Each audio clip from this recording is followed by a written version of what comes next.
Good evening to all of you. आप सभी को nursing with Vinod sir YouTube channel में स्वागत है।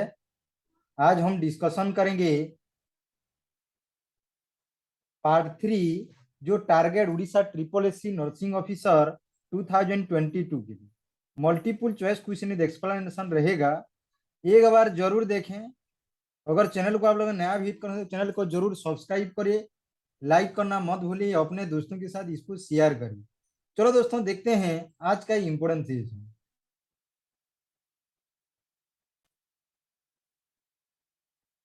तो पहला क्वेश्चन देखते हैं जाने से पहले।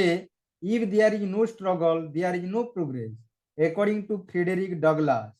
तो पहला क्वेश्चन फोकस करते हैं। Which of the following is the side effect of ACE inhibitor.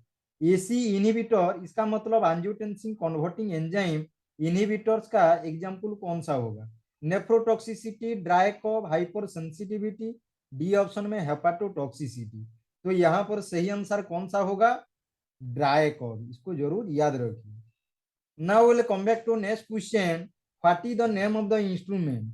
ये इंस्ट्रूमेंट का नाम क्या है? Artery forcep, needle holder, Kocher forcep, Allis tissue forcep. तो इंस्ट्रूमेंट का नाम क्या है? यहाँ पर आप सभी को याद रखना है। ये इंस्ट्रूमेंट का नाम है कोचर्स फोर्सेप। जरूर इसको याद रखिए। Now will come back to next question. What is the name of the instrument? ये इंस्ट्रूमेंट का नाम क्या है? Artery forcep, needle holder, Kocher forcep, tissue forcep. तो इसका सही आंसर होगा आर्टरी फोर्सेप। इसको जरूर याद रखिए, straight artery forcep. Now will come back to next question देखेंगे। Which of the following is the side effect of amphotericin B? ये एम्फोटेरिसिन बी का साइड इफेक्ट क्या होगा? ये ऑप्शन में नेफ्रोटॉक्सिसिटी, बी ऑप्शन में ड्राई कॉफ, सी ऑप्शन में hyper sensitivity, D option में हेपाटोटॉक्सिसिटी। तो यहाँ पर सही आंसर कौन सा होगा? ये option nephrotoxicity. You must have to remember this one. इसको जरूर याद रखिए। Now we'll come back to next question. Which of the following is the side effect of ampicillin? Nephrotoxicity, dry cough, hypersensitivity, hepatotoxicity। तो यहाँ पर ampicillin का side effect होगा hypersensitivity. इसको जरूर याद रखिए। Okay, got it.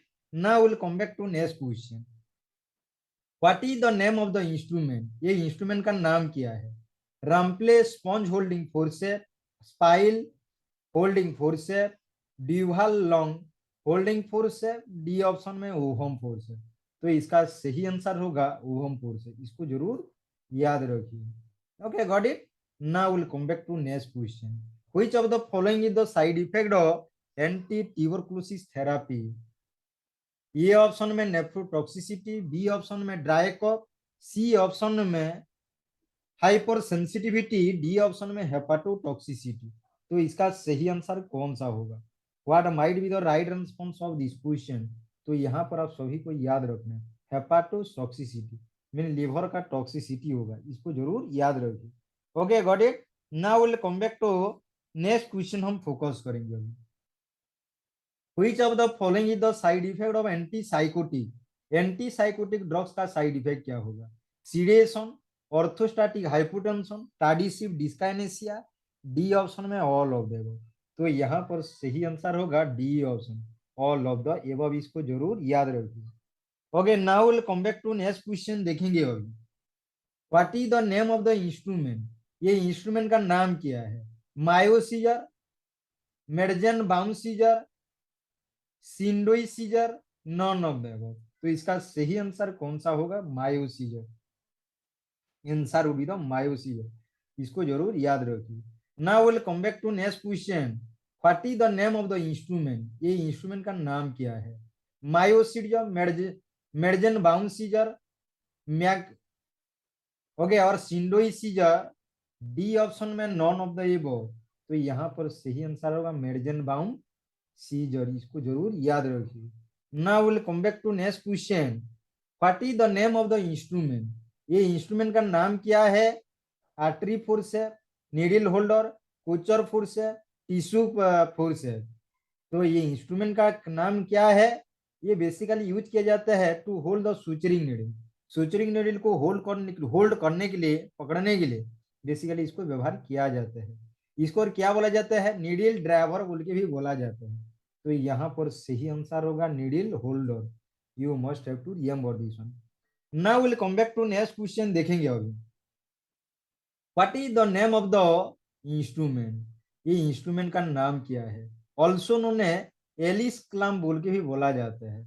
Also college Alice force से बोल के भी बोला जाएगा। ओके, इसको जो इन्वेंट किए थे उनका नाम था ओके ओस्कार आलिस। इसका यूजेस है to grasp the fascia and soft tissue.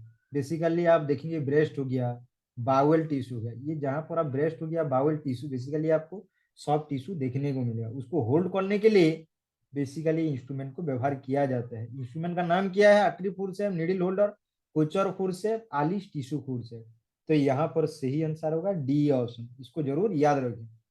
Now will come back to next question. What is the name of the instrument? ये इंस्ट्रूमेंट का नाम क्या है? लिस्टर साइनस फोर्स है, लेंस टिश्यू फोर्स है, Russian tissue force है, Kocher force है। So what might be the right answer of this question here? यहाँ पर आप सभी को याद रखें रूसियन टिश्यू फोर्स है। रूसियन टिश्यू फोर्स है, इसको जरूर याद रखिए। Now will come back to next question. What is the name of the instrument? ये इंस्ट्रूमेंट का नाम क्या है? कोचर फोर्स है, राइट एंगल फोर्स है, लेंस टिश्यू फोर्स है, रूसियन टिश्यू फोर्स है। तो यहाँ पर आप सभी को याद रखना है राइट एंगल फोर्स है, इसको जरूर याद रखिए।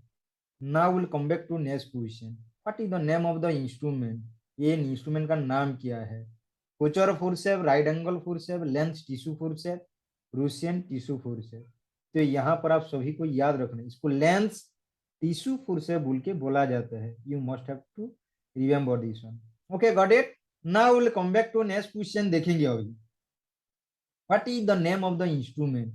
ये इंस्ट्रूमेंट का नाम क्या है? Osteotome, bone cutter, bone nibbler, rib shear. तो यहाँ पर सही आंसर होगा बोन कटर। ये बेसिकली इंस्ट्रूमेंट का नाम क्या है? Bone cutter. अगर चैनल को आप लोगों ने नया हिट करा है तो चैनल को जरूर सब्सक्राइब करिए, लाइक करना मत भूलिए, अपने दोस्तों के साथ इसको शेयर करिए। हर दिन रात 9:30 को होगी Orissa triple SC examination special class हो रहा है। अगर जो पेड क्लासेस करना चाह रहे हैं, those are interested to join the paid classes, they can contact to this number 9124324779 को कॉन्टैक्ट करिए। ओके, अगले @3 मंथ के लिए only you have to pay okay 2000 rupees. Okay, आपको यहाँ पर ओके बेसिक क्लियरेंस रहेगा, बेसिक कॉन्सेप्ट क्लियरेंस रहेगा, ओके डाउट क्लियरिंग क्लासेस रहेगा, प्लस आप लोगों के लिए एग्जाम होगा, वीकली ट्वाइस एग्जाम होगा। Okay, those are interested they can contact to this number. Okay, 9124324779 को कॉन्टैक्ट करिए। ओके, जरूर आप लोगों को इन्फॉर्मेशन मिल जाएगा। ओके, अगर आप लोग आज क्लास लेना चाहते हैं तो बेसिकली जो क्लास होगा 8 PM से शुरुआत होके 9:30 तक क्लास रहेगा। आज का अगर those are interested they can take the class. Okay, जरूर इसको याद रखिए। Now will come back to next question. What is the name of the instrument? ये इंस्ट्रूमेंट का नाम क्या है? Anal dilator, Cusco vaginal speculum, proctoscope, sigmoidoscope. ये इंस्ट्रूमेंट का नाम इसको जरूर याद रखना है। कॉस्को वेजिनल स्टिक्यूलम बोल के बोला जाता है। You must not have to forget this one. Okay, got it? Now we'll come back to next question. What is the name of the instrument? ये इंस्ट्रूमेंट का नाम क्या है? Anal dilator, Cusco vaginal speculum, proctoscope, sigmoidoscope. तो यहाँ पर सही answer होगा प्रोक्टोस्कोप। इसको जरूर याद रखें। Now we'll come back to next question. What is the name of the instrument? Bone hook, bone curette, periosteal elevator, Kocher dissector. तो यहाँ पर सही आंसर होगा पेरियोस्टियल एलिवेटर। इसको जरूर याद रखिए। You must not have to forget this one. Now will come back to next question. What is the name of the instrument? ये इंस्ट्रूमेंट का नाम क्या है? Bone hook, bone curette, C option में पेरियोस्टियल एलिवेटर, डी ऑप्शन में Kocher dissector. So you all have to remember answer would be the here bone curette. Okay, what is the name of this instrument? Bone curette. You must not forget this one. Now we'll come back to next question. What is the name of the instrument? ये instrument का नाम क्या है? Bone hook, bone curette, periosteal elevator, Kocher dissector. You must have to remember that answer with the bonuk होगा. Now we'll come back to next question. What is the name of the instrument? ये instrument का नाम क्या है?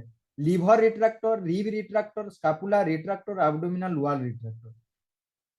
Okay, so answer will be the scapula retractor. You must have to remember this one.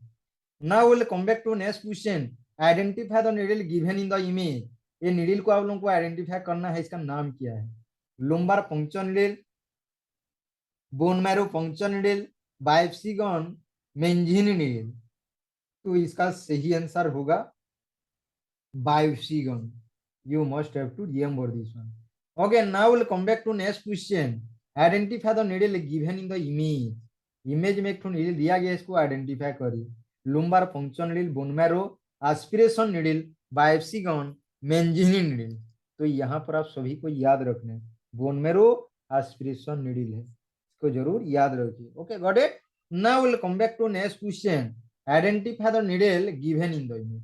यहाँ पर देखो एक तो नीडल दिया गया है, डिफरेंट कलर्स का नीडल दिया गया है, तो इसको आइडेंटिफाई करिए. Lumbar puncture needle, bone marrow puncture needle, biopsy gun, मेंजिनी नीडल. तो you all have to remember that answer with the lumbar puncture needle. Okay, did you get? Now we'll come back to next question. Identify the image. Just you have to identify this image. What is the name of this one? Restraint, wristband, tourniquet, neck bell. You all have to remember that answer will be the C option. That will be the tourniquet. Okay, got it? Now we'll come back to next question. Identify the image. Mean one procedure has already been given to you. Okay. There are some tube has already been inserted to the different jars. Okay, what is the name of this tube? A option में PG tube, B option में ileostomy, C option में suprapubic catheter, D option में chest tube. तो यहाँ पर सही answer होगा chest tube. You must have to remember this one. Did you get? Now will come back to next question. World breastfeeding week is annual celebration which is held every year from 1 to 7 August, 7 to 14 August, 15 to 28 August, none of them. तो यहाँ पर सही answer होगा 1 to 7 August. इसको जरूर याद रखिए. Now we'll come back to next question. World Breastfeeding Week was first celebrated in by WABA 1991, 1992, 1993, 1994. तो यहाँ पर सही आंसर होगा B option 1992. You don't forget this one. Okay, got it? Now we'll come back to next question. देखेंगे. The World Health Organization recommends exclusive breastfeeding for the first 6 months of life, 7 months, 9 months of life, 12 months of life. तो what might be the right answer of this question? तो यहाँ पर सही answer होगा first 6 months of life. You must have to remember this one. Okay. Now we'll come back to next question. The baby should be given the opportunity to breastfeed as early as possible within the first hour of life, within 2 hours, after 24 hours, none of them. Okay, so what might be the right answer of this question? सही answer put up करिए. यहाँ पर सही answer होगा ये option as early as possible within the first hour of life. You must have to remember this one. Did you get? Now will come back to next question. Which of the following immunoglobulin is found in breast milk? कौन सा immunoglobulin आपको breast milk में देखने को मिलेगा? Immunoglobulin M, immunoglobulin A, immunoglobulin D, immunoglobulin E. So what might be the right answer of this question here? Okay, इसको सही answer होगा immunoglobulin A. Okay, did you get? Now we'll come back to next question. Which of the following meal more satisfy the baby's hunger? Okay, there are 4 options has given to you. Out of that, you have to choose one correct answer. Okay, so which meal? Fore meal, hind meal, colostrum, none of them. Which meal will more satisfy the baby's hunger? तो यहाँ पर सही answer होगा hind meal. You must have to remember this one. Okay, did you get? Now we'll come back to next question. Who first discovered blood circulation? Robert Hooke, William Harvey, Carl Landsteiner, all of them. Okay, Robert Hooke को बोला जाता है father of cytology बोल के भी बोला जाता है, फादर ऑफ साइटोलॉजी और cell biology. Okay, remember this one. Karl Landsteiner discovered blood group. Okay, Karl Landsteiner discovered blood group in the year 1901. 1901 you can say here William Harvey discovered the blood circulation. तो यहाँ पर सही answer होगा B option. Now we'll come back to next question. Single unit of whole blood raises the hemoglobin by 2 gram percentage, 0.8 to 1 gram percentage, 3 gram percentage, 6 gram percentage. So what might be the right answer of this question here? तो यहाँ पर आप सभी को याद रखना है, answer with B option 0.8 to 1 gram percentage. You must have to remember this one. Did you get? Now we'll come back to next question. B option. Transfused RBC lifespan is between 120 days, 50 to 60 days, 90 days, none of them. We know that normal lifespan of RBC is 120 days. Lifespan of RBC is 120 days. But in case of transfused RBC, that lifespan will be decreased up to 50 to 60 days. According to Dr. Deve's pathology, okay, books के हिसाब से 50 to 60. Okay, just you have to remember this one. Now we'll come back to next question. More than 70% of transfused cell will be viable after 24 hours, 48 hours, 72 hours, 96 hours. So what might be the right answer of this question here? You all have to remember answer with the 24 hours. Viable after 24 hours. इसको जरूर याद रखिए. Now we'll come back to next question. After collection from donor, blood should be processed for component separation within 24 hours, 6 hours, 7 hours, 9 hours. Mean donor से अगर blood को collection करने के बाद जो ब्लड का जो कंपोनेंट है उसको सेपरेशन करने के लिए कितना आवर के अंदर करना चाहिए? You all have to remember answer with 6 hour, within 6 hour में करना चाहिए. Okay, now will come back to next question.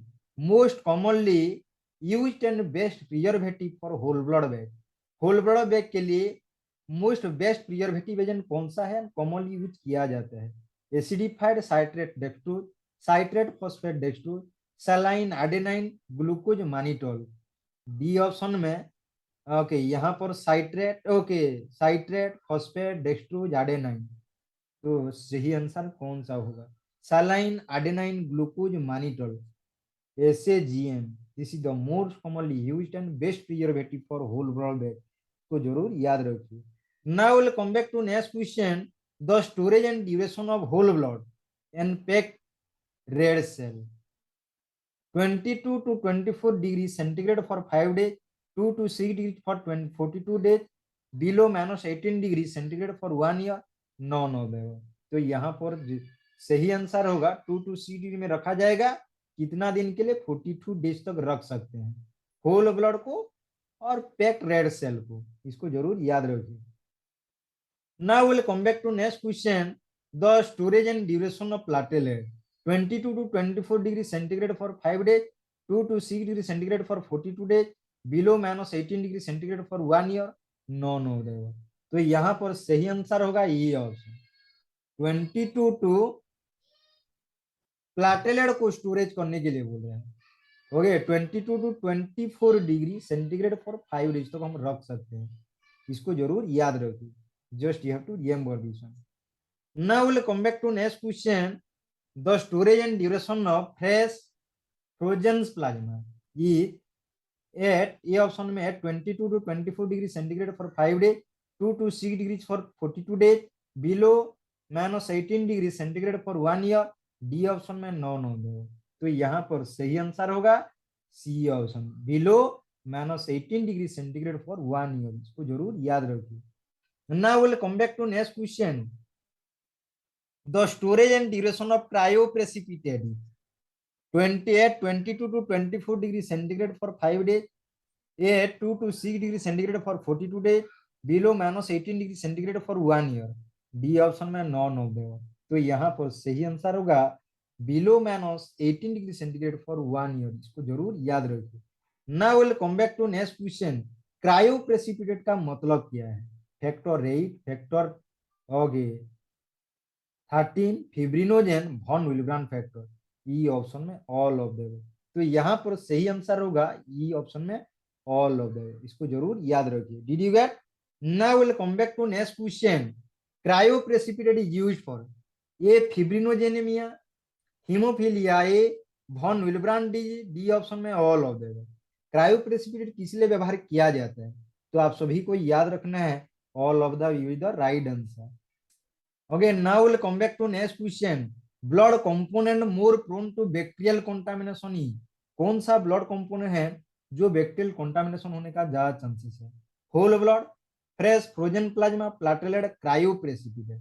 तो यहाँ पर सही आंसर होगा प्लाटेलेट, क्योंकि प्लाटेलेट को रूम टेम्परेचर में रखा जाता है। इसको जरूर याद रखिए। Did you gate? Room temperature मतलब 22 टू 26 डिग्री सेंटीग्रेड और 24 डिग्री सेंटीग्रेड में रखा जाता है। That's why that is more prone to get the bacterial contamination. Now we'll come back to next question. Infection transmitted through all blood component.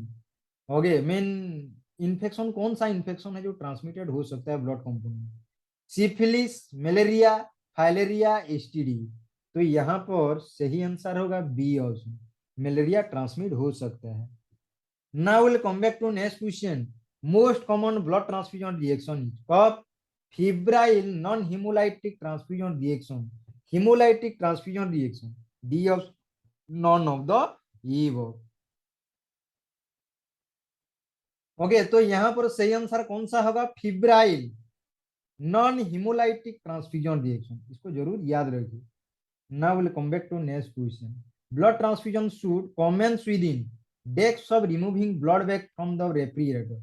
Refrigerator से blood को निकालने के बाद कितना आवर के बाद ब्लड ट्रांसफ्यूजन करना चाहिए? Within 4 hour, within 30 minutes, within 20 minute, none of the. तो यहाँ पर हमेशा याद रखिए within 30 minutes. You must have to remember this one. Did you get? Now will come back to next question. Whole blood and pack RBC transfusion must be completed within 4 hour, within 30 minute, within 20 minute, none of the. तो यहाँ पर सही answer कौन सा होगा? within 4 hours. इसको जरूर याद रखिए within 4 hours. Did you get? Now will come back to next question. Platelet and fresh frozen plasma transfusion must be completed within 4 hour, within 30 minute, within 20 minute, none of the. Platelet और fresh frozen plasma को कितना minute के अंदर transfuse करना चाहिए? Okay what would be the right answer here? Okay यहाँ पर आप सभी को याद रखना है। Okay C option is the right answer, C option is the right answer. Did you get? Now will come back to next question देखेंगे अभी। Transfusion set should have standard filter of decks pore size. जो transfusion set है, okay जो आप देखेंगे BT set बोल के ही बोला जाता है, we can say BT set. Okay BT set में जो स्टैंडर्ड फिल्टर है उसका पोर साइज कितना होना? 150 micron meter, 160 micron meter, 170 micron meter, 180 micron meter. So what might be the right answer of this question here? यहाँ पर सही answer होगा 170 micron meter. You must have to remember this one. Now will come back to next question. Which of the following gauge of needle should be used for blood transfusion? Blood transfusion के लिए कौन सा needle, कौन सा gauge का needle व्यवहार किया जाएगा? 16 गॉज, 17 गॉज, 18 गॉज, 22 गॉज। तो आप सभी को यहाँ याद रखना है 18 gauge will be used for blood transfusion. Now we'll come back to next question. Patient should be monitored during first 15 minutes following this every hour at the completion of transfusion, after 4 hours after end of transfusion. ये option में all of the above। तो यहाँ पर सही answer कौन सा होगा? all of the above is the right answer। इसको जरूर याद रखिए। Now we'll come back to next question. Which of the following is the most common cause of major morbidity and death after transfusion? Transfusion के बाद कौन सा actually major morbidity ना death rate कौन सा मीन सीक्रेट से death rate कौन सा होगा? Death, malaria, transfusion related acute lung injury.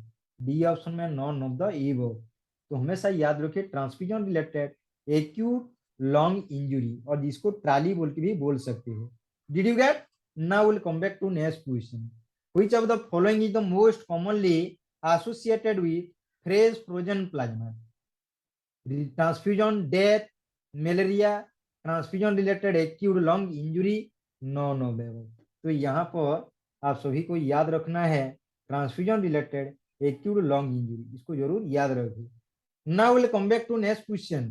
Transfusion of 15 to 20 units of blood component can cause. एक आदमी को अगर पेशेंट को अगर 15 से 20 यूनिट अगर ब्लड लगता है उसका कंपोनेंट, तो क्या हो सकता है?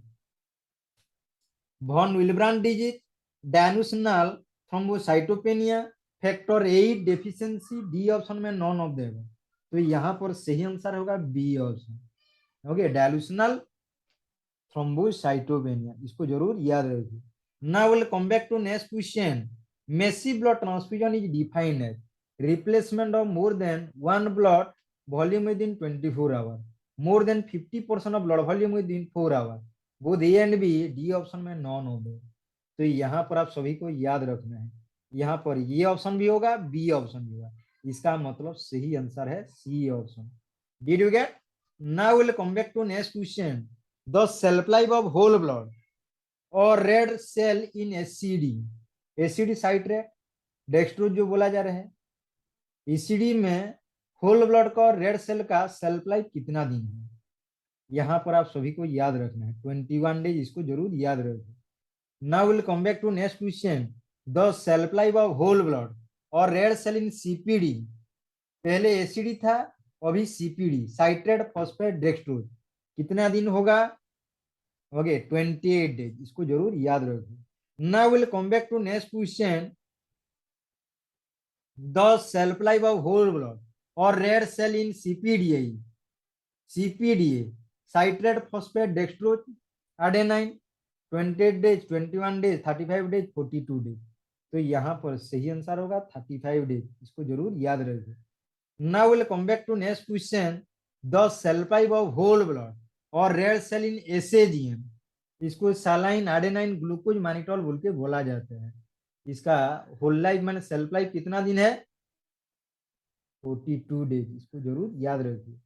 Okay, now will come back to next question देखेंगे। अभी normal bleeding time is 2 to 15 minute, 2 to 9 minute, 10 to 15 minute, 15 to 20 minute. तो यहाँ पर सही आंसर होगा 2 to 9 मिनट, इसको जरूर याद रखें। Now will come back to next question. Blood sample should be kept at 30 to 34 degree centigrade, 20 to 26 degree centigrade, 2 to 6 degree centigrade, -18 degree centigrade. तो यहाँ पर सही आंसर होगा 22 to 26 डिग्री सेंटीग्रेड, इसको जरूर याद रखें। Now we'll come back to next question. Best anticoagulant for CBC, CBC के लिए बेस्ट एंटीकोआगुलेंट कौन सा है? 3.2 try sodium citrate, heparin, EDTA, sodium oxalate. तो यहाँ पर होगा ईडीटीए, इसको जरूर याद रखिए। Now will come back to next question. Best anticoagulant for coagulation study, platelet study, ESR erythrocyte sedimentation rate is 3.2 try sodium citrate, heparin, EDTA, sodium oxalate. तो यहाँ पर सही आंसर होगा 3.2% ट्राई सोडियम साइट्रेट, इसको जरूर याद रखिए। Now will come back to next question. Best anticoagulant for AVG, immunophenotyping and leukocytic defect, osmotic fragility test is 3.2 try sodium citrate, heparin, EDTA और सोडियम ऑक्सैलेट। तो यहाँ पर हमेशा याद रखिए heparin, okay, which is very very important one. Now will come back to next question. Coagulation study must be done within, coagulation study कितना hour के अंदर करना चाहिए? मिनट्स के अंदर, within 4 hour, within 30 minutes, within 20 minute, within 2 hours.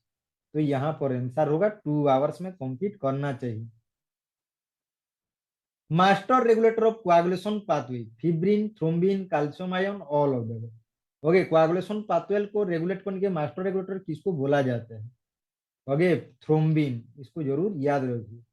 Now we'll come back to next question. Clot factor with shortest half life, shortest half life कौन सा है? Factor first, second, third and 7। तो हमेशा याद रखिए factor 7, you must have to remember this one. Now we'll come back to next question. Which of the following component of blood bag additives provide isotonicity? Blood में कौन सा जो component है जो आइसोटोनिसिटी प्रोवाइड करता है? Sodium chloride, adenine, glucose, phosphate. तो यहाँ पर सही आंसर होगा सोडियम क्लोराइड, NaCl। इसको जरूर याद रखिए। Now we'll come back to next question. Mandatory test for all units of blood are, okay I mean जो जितना भी ब्लड आपको कनेक्शन किया जा रहा है उसमें मैंडेटरी टेस्ट है। एबीओ ब्लड ग्रुप किया जाता है, आरएच टाइपिंग किया जाता है, HIV किया जाता है, हेपेटाइटिस बी किया जाता है। उसके साथ साथ और किया जाएगा, VDRL किया जाएगा, hepatitis surface antigen, hepatitis core antigen, anti-HIV, anti-SCV, infection screening किया जाएगा। ओके उसके बाद क्रॉस मैचिंग किया जाएगा, ग्रुपिंग एंड रिवर्स ग्रुपिंग किया जाएगा। ये सब चीज किया जाएगा। इसका मतलब all of the above is the right answer. इसको जरूर याद रखें। Mandatory test for all units of blood group, malaria किया जाएगा, सिफिलिस का किया जाएगा, HPV का किया जाएगा। इसका मतलब all of the above is the right answer यहाँ होगा। Okay thank you very much. अगर चैनल को आप लोगों ने सब्सक्राइब नहीं किया तो जरूर सब्सक्राइब करिए, अपने दोस्तों के साथ इसको शेयर करिए। अगर आप इंटरेस्टेड हैं पेड क्लास के लिए, ओके पेड क्लास जरूर करिए क्योंकि करना जरूरी भी है। Paid classes you can see here at the rate of 2000 rupees. Okay आपको पेमेंट करना है फॉर 3 मंथ के लिए। ओके तो आपको इसमें सब इंपोर्टेंट इंफॉर्मेशन मिलेगा।